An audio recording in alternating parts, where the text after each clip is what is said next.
सबको मेरी प्रेम भरी राधे राधे। आज हम इस कुंड पे आए हुए हैं और इस कुंड की उत्पत्ति के बारे में समझेंगे। आज हम इस कुंड पे आए हुए हैं और इस कुंड का नाम है प्रेम सरोवर।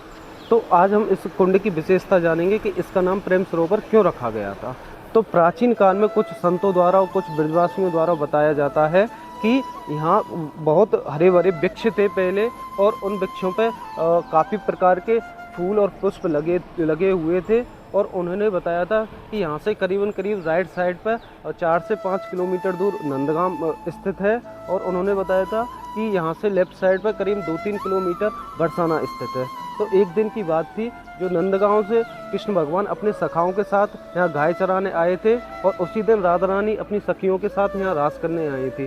तो जब कृष्ण भगवान यहाँ गाय चराने आए थे, उनके साथ एक मधुमंगल नाम का सखा आया था, और राधा रानी के साथ एक ललता सखी आई थी।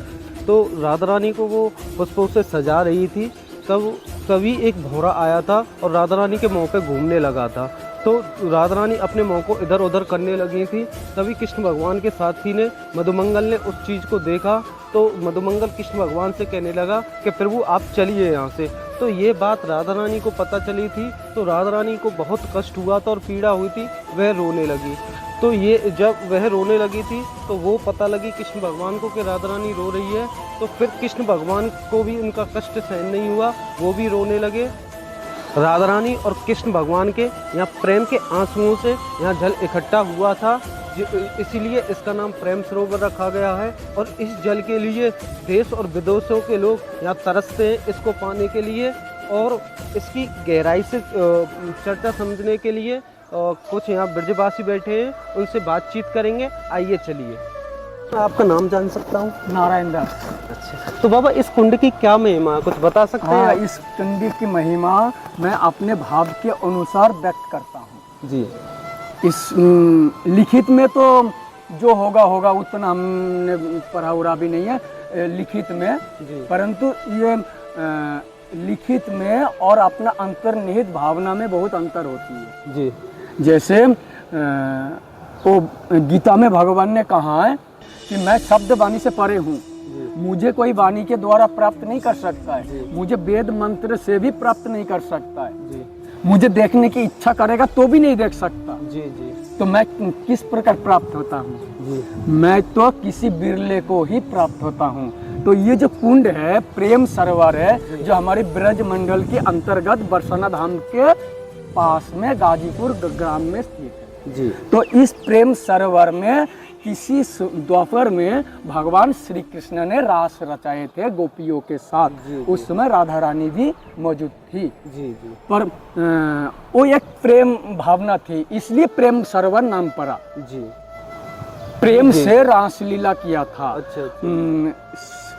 शारीरिक प्लस अशारीरिक दोनों में ही समान प्रेम भावना थी, इसलिए प्रेम सरोवर नाम पड़ा जी। ये नहीं है कि केवल शारीरिक प्रेम, एक दूसरे को देख के प्रेम, एक दूसरे को भगवान कृष्ण की नजर में राधा रानी को देख करके प्रेम नहीं हुआ जी। गोपियों को देख करके प्रेम नहीं हुआ, यहाँ तक कि राधा रानी की प्रेम भी भगवान श्री कृष्ण को देख करके नहीं हुआ। ये तो ब्रह्म वैवर्त पुराण में आते हैं कि आत्मा के साथ आत्मा का मिलन है जी। बिल्कुल। जो अंतर्निहित प्रेम होती है वो रास में छिपा हुआ है, परंतु सांसारिक लोग समझते हैं ये केवल एक शारीरिक प्रेम है। शारीरिक प्रेम का उतना वैल्यू नहीं होता है। शारीरिक प्रेम का वैल्यू क्षणस्थायी होता है, थोड़ी देर के लिए होते हैं। जब तक जवान है, जब तक रूप है, जब तक सौंदर्यता है इस शरीर में, तब तक ही प्रेम रहती है, वो होता है शारीरिक प्रेम। और जो रास के माध्यम से भगवान ने यहाँ पर प्रेम किया था वो अशारीरिक प्रेम भी है, जिसे हम लोग अलौकिक प्रेम कहते हैं। तो इस प्रेम सरोवर में आने पर अलौकिक प्रेम भगवान के प्रति जग जाते हैं, राधा रानी के प्रति अलौकिक भावनाएं जग जाती है। परंतु ये सबके लिए नहीं है, किसी किसी के लिए है जिसकी भीतर प्रभु, जिसके ऊपर प्रभु की अपार कृपा हो, वही आता है यहाँ। राधा रानी की विशेष कृपा हो, वही यहाँ पर आते हैं और फिर आगे चल के और भी उसकी प्रेम गहरा होने लगते हैं। और वो चाहे किसी भी जगह रहे, उसे तो धीरे धीरे धीरे धीरे और भी घनिष्ठ होने लगते हैं उस प्रेम का।